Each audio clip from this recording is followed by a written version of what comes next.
যুক্তরাষ্ট্র ও ইরানের চলমান সংঘাত এবার মধ্যপ্রাচ্যের বাইরে ছড়িয়ে এশিয়াতে এসে পড়েছে। ভারত মহাসাগরে একটি বড় নৌ সংঘর্ষের ঘটনা সামনে এসেছে, যা এই যুদ্ধের সবচেয়ে গুরুতর সামুদ্রিক উত্তেজনার একটি বলে মনে করা হচ্ছে। খবর অনুযায়ী একটি মার্কিন সাবমেরিন ভারত মহাসাগরে ইরানের একটি যুদ্ধ জাহাজে হামলা চালায়। লক্ষ্যবস্তু ছিল ইরানের ফ্রিগেট RIS ডেনা জাহাজটি। তখন এই জাহাজটি শ্রীলঙ্কার দক্ষিণ উপকূলের কাছাকাছি আন্তর্জাতিক জলসীমায় চলাচল করছিল। মার্কিন সাবমেরিন থেকে ছোড়া টর্পেডোর আঘাতে জাহাজটি মারাত্মকভাবে ক্ষতিগ্রস্ত হয় এবং পরে ডুবে যায় বলে জানা গেছে। প্রাথমিক তথ্য অনুযায়ী এই হামলায় ইরানের নৌবাহিনীর 80 জনেরও বেশি নাবিক নিহত হয়েছেন। এছাড়া 100 জনেরও বেশি নাবিক নিখোঁজ ছিলেন বলে প্রথমে জানানো হয়। জাহাজ থেকে বিপদ সংকেত পাওয়ার পর দ্রুত উদ্ধার অভিযান শুরু করে শ্রীলঙ্কা। দেশটির নৌবাহিনী ও বিমানবাহিনী যৌথভাবে সমুদ্র এলাকায় তল্লাশি চালায়। উদ্ধারকর্মীরা সমুদ্র থেকে কয়েকজন জীবিত নাবিককে উদ্ধার করেন এবং বহু আহত নাবিককে হাসপাতালে নিয়ে যাওয়া হয়। জানা গেছে এই যুদ্ধজাহাজটি সম্প্রতি ভারতে অনুষ্ঠিত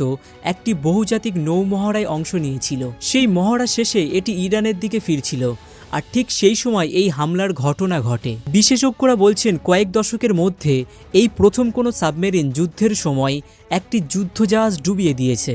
এর ফলে এই সংঘাত এখন মধ্যপ্রাচ্যের বাইরে ভারত মহাসাগর পর্যন্ত ছড়িয়ে পড়েছে। এই ঘটনার ফলে পুরো অঞ্চলের উত্তেজনা আরও বাড়তে পারে। এতদিন যুক্তরাষ্ট্র ও ইরানের সামরিক তৎপরতা মূলত পারস্য উপসাগর ও মধ্যপ্রাচ্য ঘিরেই সীমাবদ্ধ ছিল, কিন্তু এখন তা ভারত মহাসাগর পর্যন্ত ছড়িয়ে পড়ায় এশিয়ার দেশগুলোর মধ্যেও উদ্বেগ তৈরি হয়েছে। বিশ্লেষকদের আশঙ্কা, যদি এই ধরনের নৌ সংঘর্ষ আরও বাড়ে তাহলে আন্তর্জাতিক বাণিজ্য পথ এবং বৈশ্বিক শিপিং রুটও বড় ধরনের ঝুঁকির মুখে পড়তে পারে।